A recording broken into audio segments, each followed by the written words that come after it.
Buenas noches a todos. Les invitamos como a cada miércoles a esta hora a la tertulia de Teatro Crítico aquí en Oviedo Televisión.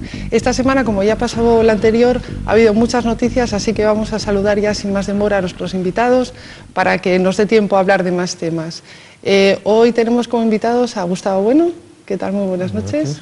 Fernando Díaz Tamargo. Buenas noches. Y Luzana Tamargo. Buenas noches. Buenas noches.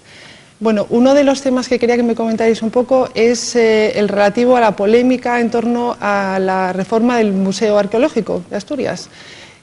Hoy hemos podido leer en la prensa que se criticaba el nuevo bloque, que había un impacto visual importante, esa mezcla entre lo moderno y lo antiguo. ¿Qué os parece? Gustavo, ¿qué te parece? ¿Te gusta esa mezcla o te parece que lo antiguo con lo antiguo, lo moderno con lo moderno? No, vamos, esta reforma del antiguo convento de los benedictinos, pues que se fue museo arqueológico durante mucho tiempo y que con la reforma pues incorpora otros espacios que antes no eran del convento, sino que era lo que fue la División Azul, lo que fue una biblioteca pública infantil que había, pues seguramente lo sorprendente es que llevan 5 o 6 años en obras y que ahora es cuando nos hemos dado cuenta de lo que pasaba. Probablemente, ¿por qué? Pues porque confías en principio en el buen hacer de los arquitectos, de quienes están detrás de estas cosas. Luego, segundamente, resulta pues que un arquitecto debe ser muy duro hacer una obra donde no pueda dejar la firma y entonces pues hay que hacer algo que llame la atención. Y lo que han hecho en realidad pues es agredir notablemente a la catedral. Aquí hace un año estábamos discutiendo el impacto que iban a causar el tridente que iba a estar a 100 metros de la catedral, y aquí lo que han hecho es pared con pared meter unos bloques de hormigón, unos bloques modernos, el patio de los peregrinos hacerle perder totalmente la vista que tenía, el claustro interno del convento, que era uno de los sitios más bonitos de la ciudad, que incluso tenía la belleza. Yo he paseado muchas veces por allí, pues que al andar crujían las maderas viejas, los cristales eran cristales que seguramente algunos llevaban desde el siglo XVIII, si no perecieron durante la Revolución del 34 y la guerra, pero vamos, tenían un aspecto viejo algunos cristales, y entonces eso, pues nada, lo han vaciado entero y lo han vuelto a levantar pues con unos resultados que son muy discutibles. Y hay cosas que no se entienden. Lo que no se entiende es, bueno, por supuesto, que hagan desaparecer la celda de Feijóo. Por supuesto que las puertas, que eran unas puertas, pues no sé de cuándo serían, del 18, lo que fueron, unas puertas magníficas, que las hayan quitado. Lo mismo que hicieron en el Palacio del Conde de Toreno, poner unas puertas modernas que son bastante sosas, unas puertas de madera. Es decir, que hay unos cambios que no se entienden muy bien qué se pretende con eso. Seguramente lo que hay detrás es una voluntad ideológica de convertir a medio largo plazo la catedral en una dependencia del Museo Arqueológico. Es decir, desde la perspectiva de quienes hacen estas cosas, claro, están felices porque al parecer desde la terraza que han sobrelevado en el actual museo, pues se va a poder ver la catedral como por encima, como un objeto museable más. Y entonces, claro, desde unas perspectivas pues anticlericales, de desprecio en el fondo pues a lo que significa un edificio histórico como la catedral, pues en lugar de ir ya por la tremenda, que sería decir vamos a tirar la catedral, que podría ser otra solución, es decir, una catedral en realidad lo que está evitando es que los arquitectos puedan tener creatividad para hacer una catedral nueva. Entonces se podría hacer un estudio sobre la catedral, tirarla y empezarla, porque vamos a aguantar lo que hicieron allí en la Edad Media, en el Barroco, en el Renacimiento, no tiene sentido, tirarla. Pero ya que eso, entonces no la fastidian, lo que quieren es dejarla como una especie de maqueta adosada al museo, y ahí yo creo que también ha sido muy responsable pues el no darse cuenta los propios responsables de la catedral, o porque claro, pactaron con ellos que les iban a arreglar parte del museo, etcétera, etcétera. Sí, pues, la conexión entre el museo y la catedral, que en realidad la catedral parece que deja de ser un objeto de culto y a medio plazo se convierte pues en un aledaño del Museo Arqueológico, que ya no va a ser de Oviedo sino de Asturias, todas estas cosas. Fernando, ¿qué te parece esa mezcla? No lo sé. ¿Te parece criticable? No, a mí lo que me sorprende de todo esto, yo, en principio, yo no soy... estas nostalgias que algunos que empiezan a echar de menos, pues eso, el olor a viejo del museo, cómo crujían las maderas cuando se paseaba, está bien, pero eso se lo van a llevar ellos con sus recuerdos. Porque si fuera por ellos, si fuera por algunos, efectivamente, ni la catedral se hubiera construido, porque aplicando las normas no se hubiera hecho nada, porque para hacer todo lo que hay ahora mismo en el Oviedo de 2001, pues está hecho sobre cada iglesia, está hecho sobre otra iglesia, cada casa está hecha sobre otra casa, cada vez que escarbas en cualquier esquina aparecen restos de 1, 2 y 3 pasados anteriores, ¿no? Los últimos hallazgos de la Rúa, de una calzada que está sobre otra calzada, de una fuente que está sobre otra fuente y que van siendo estratos de la historia de la ciudad. Con lo que en principio, y yo por sistema, no me opongo a la intervención, a veces incluso con cirugía mayor, en cascos históricos. Por sistema yo no soy un proteccionista ni un fetichista de mantener sin variación espacios, pero tampoco de entrar como el caballo de Atila. Y sobre todo a mí lo que me sorprende es que nadie se haya dado cuenta hasta que está la obra terminada. A mí es una cosa que yo es algo que no puedo entender, porque este proyecto efectivamente se empezó a hablar en el 96, después estuvieron estudiándolo, informó la Comisión de Patrimonio, después la Comisión de Patrimonio planteó una serie de sugerencias, volvió el proyecto definitivo, se aprobó el proyecto definitivo por unanimidad, la licencia la dio el Ayuntamiento, el visto bueno lo dio el Principado, lo financió el Ministerio de Cultura y aquí no se ha dado cuenta nadie. Pero es que tampoco se ha dado cuenta nadie del Palacio de Justicia, que resulta que se caía a pedazos cuando se terminó y que era muy bonito, pero claro, es que los arquitectos ahora te hablan de no para que... Tú cuando compras una casa, dices, y esto lo puedo aprovechar para habitación, y esto lo puedo aprovechar para tal. Miras la utilidad del espacio. Cuando un arquitecto diseña un edificio público, te vende una milonga de lo que quiere representar el edificio. Y luego resulta que no te cabe nada. Que en el Palacio de Justicia no caben los juzgados, que en el Palacio no caben las cosas, o que ahora se han comido 20 metros de la celda de Feijóo para hacer no sé muy bien qué. Pero esto no se dan cuenta antes, o son tan tontos como el arquitecto que lo diseñó. Entonces, a mí, estas quejas, en fin, no sé, por eso tengo una visión un tanto contradictoria. Lucena. No, claro, además es que en este caso es sangrante porque es que el periodo de estudio y tal fue larguísimo, enorme, o sea que no es que es una cosa exagerada. Yo creo que es un poco lo que decíais, que ahora los arquitectos parece que ha llegado un momento en el que les cuesta muchísimo no dejar su sello, su huella, o sea, en el momento que hacen, que diseñan, tiene que ser algo que impacte y que deje su huella y su estilo y tal. A ver, cuando se trata de un monumento, de un edificio para albergar determinada cosa, me imagino que lo fundamental será que sea capaz de albergar esa cosa, o sea, que sea idóneo para lo que decíamos, que pudieras aprovechar los espacios de forma idónea y no que fuera una cosa arquitectónicamente hablando, que yo no digo que no sea un edificio que valga un montón y desde el punto de vista constructivo tenga unas condiciones fenomenales, pero es que a lo mejor ese edificio queda muchísimo mejor pues a 1 kilómetro de donde está, probablemente. Y claro, es que pegado a la catedral, yo también me acordaba de lo del tridente, que a mí la gente se me echaba encima porque yo decía que a mí me gustaba.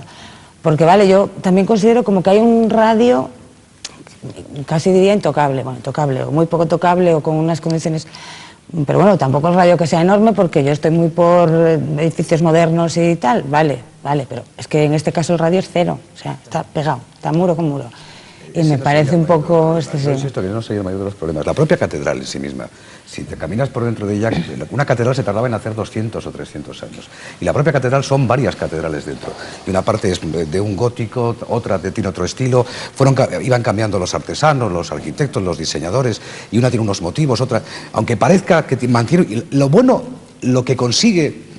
Cuando lo hacen bien, es que pese a que una catedral se hace en 200 años y que en ella han intervenido multitud de artesanos, y si te fijas en detalle, cada arco no se parece al arco de al lado, son diferentes, hay una armonía de conjunto, que es algo que muchas veces en estos comisiones de expertos luego no tienen en cuenta.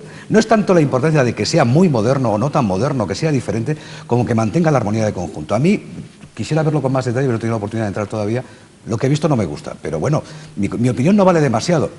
Lo que yo digo es, ¿por qué mi opinión, que reconozco no vale demasiado, vale menos que la de estos señores que cuando quieres cambiar una puerta en una casa del casco histórico te dicen que no, que tiene que ser de no sé qué madera, pintarla de verde o de no sé qué, de qué color, te ponen 1000 condiciones. Y luego, esas mismas condiciones que te ponen a ti, luego se las saltan absolutamente a la torera por no sé qué otra razón. Claro, como son artistas, pero si es arte, es opinable. Y si es opinable, pues... En este museo todavía no ha venido la segunda parte, que es cómo va a ser los contenidos, la distribución interior, cómo van a definir el museo. Pues claro, estamos ante una situación también de cambio de toda la ideología museológica, de lo que era un espacio pues de acumulación de objetos y de reliquias históricas, pues como era el museo antes, es decir, un mosaico romano, pues restos pues prehistóricos, una parte que era en plan etnológico, un tesorillo de monedas que había donado no sé quién, la celda de Feijóo que se correspondía pues con la recreación de la celda que se correspondía con lo que había sido el edificio, etcétera. Claro, eso, como ahora no se llevan ese tipo de cosas, sino que ahora lo que hay que dar es pues exposiciones que tengan un carácter pedagógico para la persona, etcétera, etcétera. El límite llegamos pues a uno de los museos que más visitas tiene en Asturias, el museo ese de los dinosaurios, el Muja, donde no hay ninguna reliquia, es decir, no es propiamente un museo, es una sala pedagógica, pero un camelo. Ahora, que entonces, si tú lo que quieres hacer es un camelo, pues hombre, hazlo, pero se pondrían muy contentos los de Parque Principado porque les compraran la mitad de las instalaciones que van quedando vacías y que hicieran allí pues un espacio lúdico temático. Entonces que lo hagan allí y que el público vaya allí, coma la hamburguesa, vaya a ver el asunto y se vaya. Pero meter mano en unos claustros que han resistido revoluciones, guerras, etcétera, para hacerles perder la vista, como si estuviéramos en Japón, que no tiene metros cuadrados, ¿no? Pero déjalo como está, que no se caiga, manténlo, pero claro, porque por la misma razón, porque además, vuelvo a decirlo de antes, son cobardes. O sea, a ver que digan, vale, no ponemos el tridente, pero vamos a contratar a un arquitecto que haga la torre de la catedral que falta, de vanguardia. A ver, en la línea de lo que tú decías, ahí no se atrevería ningún arquitecto, ahí se asustan, y aquí los responsables tampoco son los arquitectos, O sea, aquí los responsables son los que han la comisión, y entonces ahí sí que no hay tampoco ninguna ingenuidad, ahí hay una voluntad pues de querer poner la huella, de querer borrar la memoria histórica de que aquello fue un convento franciscano, benedictino, perdón, etcétera, etcétera. Por ejemplo, en la rehabilitación que están haciendo de la cárcel de Oviedo, para convertirla en archivo histórico provincial, se van a conservar, creo que una o dos celdas de la prisión para recordar que eso, que va a ser el archivo, fue una prisión, pues en homenaje también ahí hubo presos políticos, presos comunes, pero bueno, mantener un recuerdo de lo que fue la cárcel y mantener un espacio. Bueno, pues no cuesta ningún trabajo que los edificios mantengan una historia y sobre todo la importancia de que encajen, que haya una armonía en el conjunto en el que se integran. Y sobre todo, a mí me preocupa más eso que dices tú, es mucho más importante que el problema de si el muro la vista o no la vista, porque al final no deja de ser un asunto hasta cierto punto opinable. En los contenidos es la clave. Y ahí sí que es verdad que hay que reclamar que se aprovechen tantas colecciones como la de Joaquín Manzanares, que se podían perfectamente integrar en el museo. Y todas esas memeces de exposiciones pedagógicas, pues no dejan de ser muchas veces memeces. Yo lo que disfrutas, tú vas al British Museum en Londres y lo que disfrutas es de ver la acumulación de piezas bien ordenadas, perfectamente dispuestas, porque una cosa no es incompatible con la otra. No es cuestión de tirar las cosas en las estanterías, entre tirar las cosas en las estanterías sin orden. Y esas exposiciones como una pieza que no es ni pieza, que es una falsificación rodeada de letreros y de dibujos, hay un término medio. Y además está todo inventado. Está todo inventado. ¿El tabularium tenía que estar en el museo de Manzanares? Hombre, el tabularium hay dos modos de leer el tabularium. Es decir, es sorprendente que un particular fuera capaz de ir acumulando tantos objetos que se supone tendrían que haber estado ya bajo la responsabilidad de las comisiones de Bellas Artes que existen desde hace más de un siglo, etcétera, etcétera. Una vez que se ha dado esa situación anómala, pues por dejadez de las autoridades, etcétera, pues lo que no tiene sentido es que eso siga encapsulado ahí en una institución particular. La razón por la cual no se está incorporando, sospecho que tiene que ver pues con los intereses de la familia y tal, y yo creo que ahí tendrían que tomar medidas radicales. Bien es verdad que igual es mejor que siga como está, porque será el modo de que se conserven esas piedras, claro, porque en una de estas pues les da por dárselo a unos artistas creativos para que esas piezas las redecoren, le pongan unas pintadas, qué sé yo. Quiere decir que que yo con estas cosas te haces absolutamente escéptico. Y es la contradicción, la tontería que hay de conservar la última bobada pues en una reforma, una multa que ponen, etcétera, etcétera, pero luego viene alguien, quita unas puertas que eran hermosas, que ¿dónde estarán? Claro, porque ellos, vamos, lo mejor es que las tenga alguien en su chalet, porque lo más grave es que las hubieran destruido, que eso ya sería pues de delirio, ¿no? Pero entonces, Yo ahora sí que mantengo casi mi juicio en suspenso, porque yo creo que todo lo peor que imaginemos que puede pasar, pasará. Puede pasar. Porque además, es decir, la estupidez de los responsables yo creo que va en aumento. Luzana, ¿qué te parece? Yo confío en que no lo conviertan en eso, que no lo conviertan en lo que es el Muja, porque es verdad que es algo artificial y además... Pero bueno, el Muja está en las 3 y entonces pues anima a la gente de la casa de la playa, pues bueno, yo qué sé. Pero yo sí que opino que tampoco puede ser eso, o sea, que tiene que ser una combinación con alguna técnica más pues audiovisual o tal, sin que se convierta en no sé, en una especie de feria, pero sí que haya ese apoyo, porque, bueno, los museos que yo conozco, pues sí que a veces agradeces una explicación un poco, en un momento de una proyección que te haga ver la historia, pero vamos, que no solamente letreritos al lado de la tal, porque pero vamos, que no sé, que a ver, eso vamos a dar, les doy el beneficio de la duda, que el museo esté en funcionamiento, que se pueda visitar, y yo prefiero dar el beneficio de la duda, espero que... Va despacio esto. Al ritmo que va.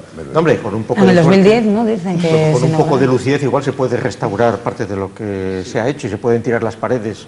Es decir, que cosas más grandes se han restaurado. Es decir, tanto que dicen, claro, que es el máximo del cómic, no, es que la celda de Feijóo estaba ya reinventada, es que la universidad está reinventada entera después del 34, que quedó destruida y con todos sus libros, y no digamos todo lo que sucede en la Cámara Santa, y lo que sucede en todos los monumentos europeos que vamos a ver con delectación son nuevos, si nos ponemos a mirar, pero han reconstruido lo anterior y es el sitio, y entonces esto pasa con todo, pasa con las vírgenes, pasa con las cruces. Para que encuentres una casa que tenga más de 100 años es difícil, porque quedó arrasada después de la Segunda Guerra Mundial. Pero con lo cual, en Francia siempre es imposible casi. Argumentan así es que en realidad están ocultando la malevolencia que tienen detrás. Y suele suceder que no hay peor cuña que la de la misma madera. Entonces, en estas comisiones yo creo que buena parte de los que han mantenido posiciones anticlericales y con ganas de destruir ha sido gente de dentro de la Iglesia. No, yo tanto no diría. Vemos bueno, de grupúsculos levantiscos, no te digo ortodoxos. Hombre, han salido ya juicios de intenciones. Han salido no, sin hacer juicios de intenciones, los hechos son suficientemente por ejemplo, alguien al cual seguro que jamás en el convento de las Pelayas, en el monasterio de las Pelayas, pues la celda en la que él vivió allí de alquiler, pues la van a dedicar recordando qué pasó por allí, ¿entiendes? Y entonces, pues si a él no le van a dedicar su celda, pues la de Feijóo fuera, ¿entiendes? Y son cosas así de miserables. A veces hay mucho, sí, pero bueno, no sé. Y de situaciones complicadas, me gustaría también que comentarais esa noticia que bueno, ya estamos acostumbrándonos, por desgracia, a verla continuamente, es el aumento del paro. Hoy nos ilustran muchos periódicos sobre el aumento del paro en Asturias, que es un reflejo del resto de España, en el que aumenta. Nos hablan de la construcción, de la industria, de los servicios, de todo tipo de todos los sectores. Y también hoy nos ilustran, nos informan los periódicos sobre esa batalla de tres bandas, entre la patronal, los sindicatos, el gobierno, que no se ponen de acuerdo qué hacer para parar este ascenso del paro tan tremendo. ¿Creéis que ese triángulo terrible que hay ahora está afectando a que no se tomen medidas eficaces en contra de esa subida del paro? El que no toma medidas es el que tiene la legitimidad y la capacidad para tomarlas, que es el gobierno. La responsabilidad. El gobierno es el único que está legítimamente capacitado para tomar las decisiones, y si no las toma no debe ni puede culpar ni a empresarios ni a sindicatos. Podrá equivocarse, podremos estar o no estar de acuerdo con él, pero lo que no puede hacer es no tomar ninguna medida, que es lo que lamentablemente está haciendo desde hace mucho tiempo. Bueno, ha tomado 60 que no han servido absolutamente para nada, y empeñado en mantener parches y en que garanticen la prestación social. Si solo nos preocupamos de mantener la prestación social, nos vamos a quedar sin dinero para la prestación social dentro de muy poco tiempo. Ya hay casi 1 millón de personas de parados que no tienen subsidio de desempleo. Los primeros que se están yendo a la calle son los trabajadores que tenían empleos temporales, que pertenecían a compañías subcontratadas, los empleos de peor calidad.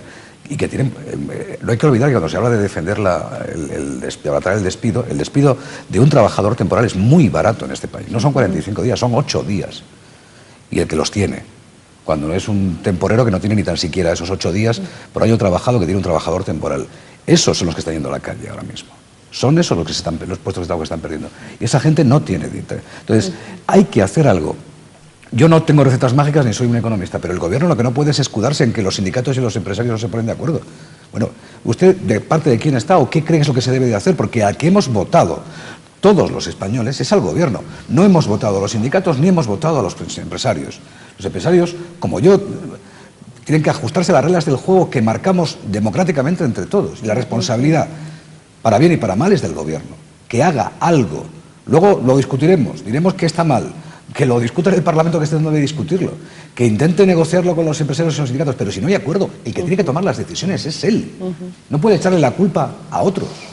Gustavo, ¿qué te parece? Esas medidas que además anunció Corbacho. El discurso de los sindicatos que se ve últimamente demuestra cómo son instituciones que se han quedado ancladas en el pretérito. Es decir, los sindicatos ya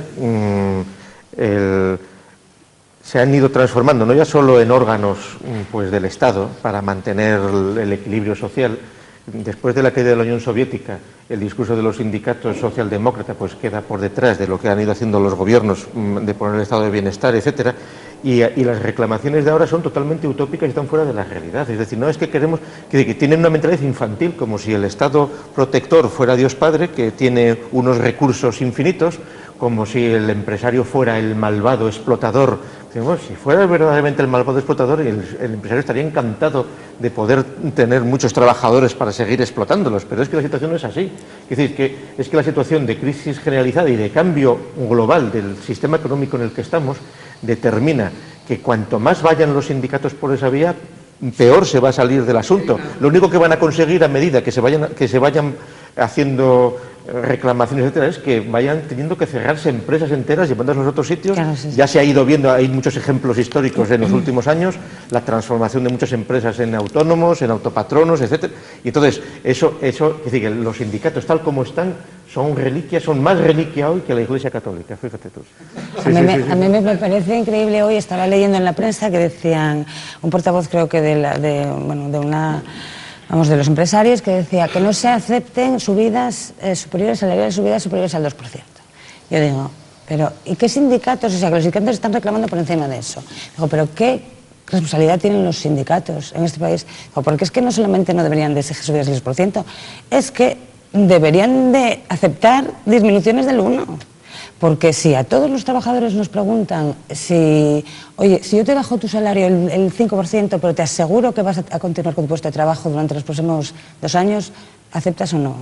Vamos, yo creo que el 90% firmaban. Digo, pero, bueno, vale, pero con eso todos hacemos el esfuerzo para intentar seguir adelante, porque también se está hablando de que si hay muchísimas empresas que están aprovechando el tirón para despedir trabajadores. Vale, puede que haya alguna, pero los empresarios están recortando gastos, vamos, la empresa privada, recortando de todas partes para poder mantener a la gente que tiene trabajando y para poder conseguir... yo creo que es que aquí... se está planteando... El problema es que los sindicatos no se dan cuenta de con quién están hablando y de quién realmente es el que genera empleo en este país, o hay algún problema de conexión. Los sindicatos tienen presencia importante en las grandes empresas de este país, en las grandes industrias, en las grandes sociedades de servicios, y tienen una nula, escasa o muy pequeña presencia en las pequeñas y medianas empresas, que son las que generan el 80% de los puestos de trabajo de nuestro país. Entonces, no se puede juzgar a un pequeño empresario que tiene 2 o 3 o 4 o 5 o 10 trabajadores diciendo que es un buitre multinacional que vuela en su jet privado y caracterizarlo con la imagen tópica del empresario. Seguro que los hay. Y seguro que hay gente que ha hecho unos beneficios y que no quiso repartir. Lo que no podemos estar haciendo, porque en la práctica lo que llevamos haciendo con ese discurso proteccionista, es invertir todo el dinero que había de superávit, más el que no teníamos a través del déficit. Hemos pasado de un superávit del 2 o el 3% a un déficit para este año que ya se habla del 5, el 6 y hasta el 9 o el 10%. La diferencia es 13 puntos. O 14, es una barbaridad de millones de todos los españoles que aún tenemos trabajo, de todas las empresas que aún van bien, que son las que están todavía pagando impuestos, que estamos destinando a tapar agujeros de los que peor lo han hecho y que en algunos casos deberían seguramente ir a la cárcel. Estos días se aguantaba mucho el tema de Mario Conde, que fue a la cárcel por un agujero contable ¿Y el agujero de estas cajas de Castilla-La Mancha? ¿Y los problemas de pirámides de bancos renombrados? ¿Y los pufos especulativos de unos y de otros? ¿Por qué los tenemos que pagar nosotros? El otro día rato decía, es que claro, son tan grandes que no se deben dejar caer. Lo que pasa es que a lo mejor, y lo comentaba él mismo, no deberíamos permitir que sean tan grandes como para que luego sea imposible dejarlos caer. Claro, se están beneficiando algunos de la solidaridad de todos y estamos desviando el dinero del que todavía funciona justamente para tapar los agujeros del que ha sido más ineficiente de todos, a comprar casas al que no las puede construir, a que siga manteniéndose abierta una empresa que no puede sobrevivir. Hombre, habrá que prestar a quien todavía está vivo para que no muera. Sí, sí, es que luego hablando de prestar es el tema de los fondos, los famosos fondos que están inyectando a la banca. O sea, están dándoles dinero a los bancos y los bancos, en lugar de hacerlos llegar a las empresas y a las familias, están invirtiéndonos en deuda pública, o sea, están volviendo a financiar el Estado. Es como un círculo cerrado, del cual las empresas no ven un duro y las economías privadas y las familias, no sé si verán medio, pero creo que tampoco. Con lo cual, o sea... Y luego, lo de lo que decía antes Fernando, el tema de las medidas, o sea, están poniendo una serie de parchecitos que es que no solamente son los que tienen que tomar las decisiones, que son los responsables. Y si se tienen que, vamos, como se dice aquí, vale más ponerse colorado una vez que roja un ciento, o que verde un ciento. O sea, si hay que tomar una decisión que no sea, pues hay que tomarla ya. Están hablando del tema del IVA social. A mí me parece una salida. Hay que tomar una medida drástica, porque dicen que en el mes de abril el 50% de los parados no tendrán subsidio por desempleo. Eso yo me imagino que será una revuelta social. O sea, de eso a la guerra, yo no sé, debe de haber muy poco, porque si hay 2 millones de personas, de familias sin ningún tipo de sustento, pues tendrán que asaltar los supermercados. O sea, yo lo considero hasta lógico. Un poco de lo que estás comentando, Luzana, me gustaría que hicieras una reflexión que a lo mejor es demasiado básica, pero seguro que es una pregunta que se hacen muchas familias en sus casas. El Estado no tiene dinero, los bancos necesitan liquidez, las empresas no tienen dinero, los ciudadanos no tienen dinero. ¿Dónde está el dinero? Esa es la pregunta que os quiero hacer. ¿Dónde creéis que está el dinero? Porque ni se crea ni se destruye como... No, es que el dinero no existía. Es que, vamos a ver, si la bolsa subió a 16.000, si unas acciones se inflaron muchísimo, eso era dinero que materialmente no existía. Es que se inventó riqueza que no existía. Entonces es un valor que se ha desinflado simplemente, claro, no existía esa riqueza. Era aire, es como cuando lo de la burbuja es que es literal, era dinero de mentira. No era del Monopoly, pero era dinero virtual. Nunca se imprimió ese dinero. Quiero decir, desde que se abandonó el patrón oro y la convertibilidad posterior del dólar oro, no tiene que haber un respaldo entre el dinero. Aquí el dinero, ¿cuánto vale algo? Lo que alguien esté dispuesto a pagar, lo hemos dicho muchas veces. Y entonces el respaldo del valor de las cosas era puramente fiduciario, es decir, esto vale más, y yo digo que vale más. Y te lo digo, pero es que no llego a darte el dinero no existía. Solo estaba en circulación, se hablaba de 15 o 20% del dinero que realmente estaba manejando el sistema. El sistema estaba hinchado de un dinero que además era muy barato porque los bancos centrales dejaron que fluyese ese dinero virtual de forma absolutamente generosa por todo el sistema, que era un dinero que no existía y que estaba respaldado únicamente por el valor que se atribuía a las cosas. Claro, en el momento en que alguien empezó a decir esto cuánto realmente vale, el ejemplo de las hipotecas basura que fue el inicio de todo el dominó posterior, es que claro, no valía nada. Se había ido vendiendo la casa que alquilaban a Johnny en Alabama, la iba comprando y en cada compra subía de valor. Pero claro, era un valor teórico, artificial, ¿cuánto vale? Mientras nadie ejecute realmente. Claro, cuando ejecutas y bajas a la realidad toda esa montaña artificial que has ido creando, te descubres que no había nada más que aire. Dice que todavía la bolsa está muy alta. Claro, entonces lo que no puedes hacer es... Los pisos que ahora compra el gobierno tendrán que valer lo que tengan que valer. Como tienen que valer los coches, tendrán que bajar. Claro, y la gente, el problema es que puedes entrar en un círculo no virtuoso, sino vicioso, de que, claro, como la expectativa no es de que suba, sino de que baje, la gente no compra, porque tiene la expectativa de que eso aún tiene que bajar más. Y tendrá que tocar fondo, y tendrá que pararse. Y hasta que no pare... Esperemos que sea eso así. Por desgracia nos hemos quedado ya sin tiempo. Muchísimas gracias a los tres por haber estado aquí. Por supuesto, a ustedes, como siempre, muchísimas gracias por escucharnos. Después de publicidad va a continuar Teatro Crítico, ya saben que con el debate conducido por Sharon Calderón, que hoy no se pueden perder porque también van a hablar de alguna forma del Museo Arqueológico, porque van a referirse a los ataques a Feijóo. así que no se lo pueden perder esta semana. Muchísimas gracias y les esperamos la semana que viene. Buenas noches.